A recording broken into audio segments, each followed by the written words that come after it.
मुंबई नाशिक महामार्गावरील शहापूर तालुक्यातील आटगाव गावाजवळ सकाळच्या सुमारास भीषण अपघात झाला।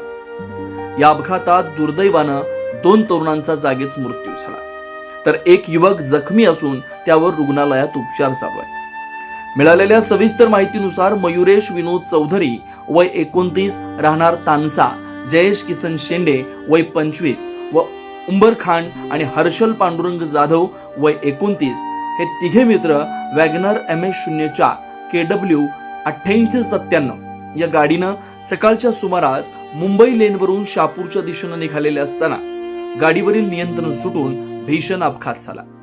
यामध्ये मयुरेश चौधरी व जयेश शेंडे या युवकाच्या डोक्याला व हाताला गंभीर दुखापत झाल्यानं त्यांचा जागीच मृत्यू झाला, तर हर्षल जाधव हे जखमी झाले, त्यांच्यावर उपचार चालू आहे।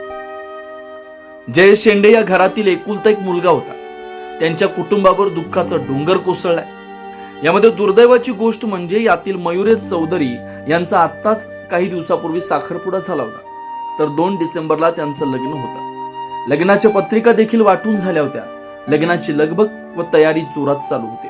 मात्र या अपघातामुळे ज्या 2 डिसेंबरला लग्न होतं, डोक्यावर अक्षता पडणार होत्या, त्याच दिवशी कुटुंबावर मयुरेशच्या दशक्रिया विधी करावा लागणार असल्यामुळे सर्व कुटुंबावर दुःखाचा डोंगर कोसळला। त्याच्या अंत्यविधीला शहापूर तालुक्यासह परिसरातील नातेवाईक मोठ्या प्रमाणात मित्रपरिवार व नातेवाईक होते।